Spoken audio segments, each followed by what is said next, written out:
নমস্কার, আমি শিখার। আপনারা দেখছেন শিখাস রান্নাঘর। শিখাস রান্নাঘরে জানাই সকল দর্শক বন্ধুদের স্বাগত। তো আজকে আমি আপনাদের সাথে শেয়ার করতে চলেছি পটল ভাপা রেসিপি। আর এই রেসিপিটি না সত্যি খুবই অল্প উপকরণে এবং অল্প সময়ের মধ্যেই কিন্তু এই দুর্দান্ত রেসিপিটি তৈরি করে নেওয়া যায়। তো এখানে মিডিয়াম সাইজের আমি কিছুটা পটল নিয়ে নিয়েছি।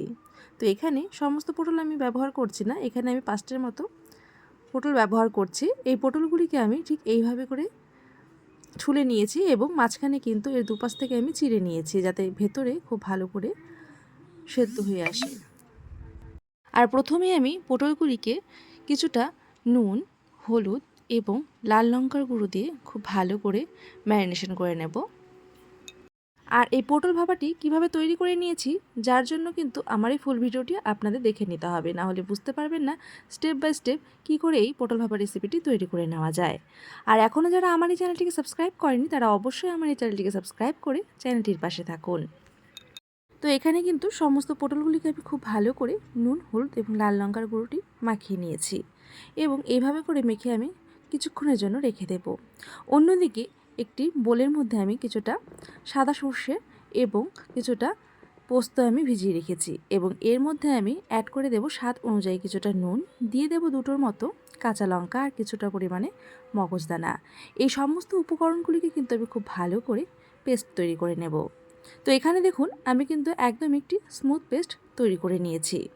তো চলুন দেখে নেওয়া যাক কী করে আমি এই রেসিপিটি তৈরি করে নিয়েছি। গ্যাসের আঁচটিকে আমি অন করে বসিয়ে দিয়েছি এখানে কড়াইটিকে খুব ভালো করে গরম করে নিয়েছি। আর এই পুরো রান্নাটি কিন্তু আমি সর্ষের তেলে তৈরি করে নেব। তো এখানে আমি দিয়ে দিয়েছি সর্ষের তেল, আর সর্ষের তেলটি গরম হয়ে আসলেই তাতে দিয়ে দেব আমি একে একে মেখে রাখা পটলগুলি। কিন্তু এই পটলগুলি দেওয়ার আগে আমি প্রথমে ফোড়নের জন্য দিয়ে দিচ্ছি কালো জিরে আর চেরা কাঁচা লঙ্কা। এই ফোড়নের মশলাটিকে খুব ভালো করে ভেজে নেওয়ার পরে আমি মেখে রাখা পটলগুলিকে একে একে ছেড়ে দেব। আর এই রকম পটল দিয়ে কিন্তু আরও অনেক ধরনের রেসিপি তৈরি করে নেওয়া যায়, আর যেটা কিনা আমার এই চ্যানেলে কিন্তু শেয়ার করা রয়েছে। আর আপনারা যদি এখনও না দেখে থাকেন তাহলে কিন্তু এই পটলের রেসিপিগুলি আপনারা চট করে দেখে নিতে পারেন। আর আপনাদের যদি এই পটল দিয়ে আরও অন্য রকমের কোনো রেসিপি দেখা হয় তাহলে অবশ্যই আমাকে কমেন্টের মাধ্যমে জানাতে পারেন। আমি সেই সমস্ত রেসিপি কিন্তু অবশ্যই আপনাদের সাথে শেয়ার করে দেব। তো এখানে কিন্তু আমি উল্টে পাল্টে সমস্ত পটলগুলিকে কিছুটা সময় নিয়ে ভেজে নেব। আর এই রেসিপিটি কিন্তু সত্যি খুবই পুরনো একটি রেসিপি, আর এই রেসিপিটি অনেকে অনেক রকমভাবে তৈরি করে থাকেন। তবে একবার হলেও এই স্টাইলে তৈরি করে দেখবেন, যেমনভাবে সময়ও খুব কম লাগে, খেতেও কিন্তু খুবই দুর্দান্ত হয়। তো এখানে কিন্তু পটলগুলিকে কিন্তু আমি খুব সুন্দরভাবে ভেজে নিয়েছি। ঠিক এইভাবে করেই পটলগুলিকে ভেজে নেওয়ার চেষ্টা করবেন। তো এবারে কিন্তু আমি তৈরি করে রাখা পেস্টটি এর মধ্যে দিয়ে দেব। আর এই অবস্থায় আমি গ্যাসের আঁচটিকে একদমই লোতে রেখেছি। আর এখানে কিন্তু পটলটিকে পেস্টের সাথে খুব ভালো করে মিশিয়ে নেব। আর আপনাদের অনেকেরই মনে হতে পারে যে ভাপাতে পটলটি কাঁচা অবস্থায় ব্যবহার করা যাবে কি না, কিন্তু একদমই না। এই পটলটিকে যদি আপনারা কাঁচা অবস্থাতে ব্যবহার করেন তাহলে কিন্তু একদমই টেস্ট ভালো আসবে না, যার জন্য এখানে পটলটিকে খুব ভালো করে ভেজে নিয়েছি। আর এবারে আমি এর মধ্যে অ্যাড করে দিচ্ছি একটি কাঁচা পাকা লঙ্কা, দিয়ে দিচ্ছি কিছুটা ধনেপাতা স্টিক, আর দিয়ে দিচ্ছি 2টো টমেটো টুকরো। তো এই সমস্ত উপকরণ দিয়ে খুব ভালো করে আমি মিশিয়ে নেব। আর এরপরে আমি দিয়ে দেব এর মধ্যে এই পেস্টের বাটি ধোয়া জল, আর সামান্য এর মধ্যে জল অ্যাড করে দেব, কারণ এই পটলটিকে খুব ভালো করে সেদ্ধ করে নেওয়ার জন্য।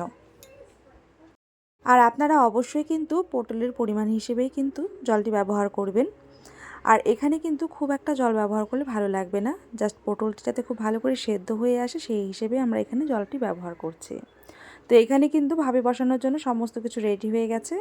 এবারে আমি ঢেকে কিন্তু প্রায় 20 থেকে 25 মিনিটের মতো সময় নিয়ে লো ফ্লেমে রান্না করে নিয়েছি।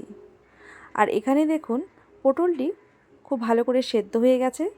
আর এখানে যা গ্রেভি রয়েছে, আর এই গ্রেভিটিকে কিন্তু আমি আরও কিছুটা টানিয়ে নেব, যার জন্য এই অবস্থায় গ্যাসের আঁচটিকে কিন্তু আমি মিডিয়াম টু লো ফ্লেমে রেখে নিয়েছি।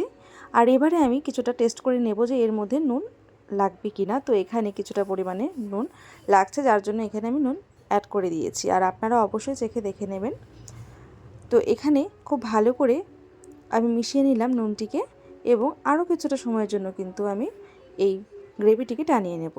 তো এখানে দেখুন গ্রেভিটি কিন্তু অনেকটাই ঘন হয়ে এসেছে আর আমার রেসিপিটিও কিন্তু সুন্দর কমপ্লিট হয়ে এসেছে। নামানোর আগে দিয়ে দিয়েছি কিছুটা সর্ষের তেল। এই সর্ষের তেলটিকে দিয়েই কিন্তু আমি গ্যাসের আঁচটিকে অফ করে দেব। আর সম্পূর্ণভাবে আমার তৈরি হয়ে যাবে পটল ভাপা এই রেসিপিটি।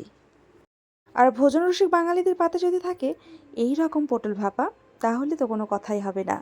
আর আমার তো মনে হয় বেশিরভাগ বাঙালিরাই যে কোনো ভাপা খেতে বেশি পছন্দ করে।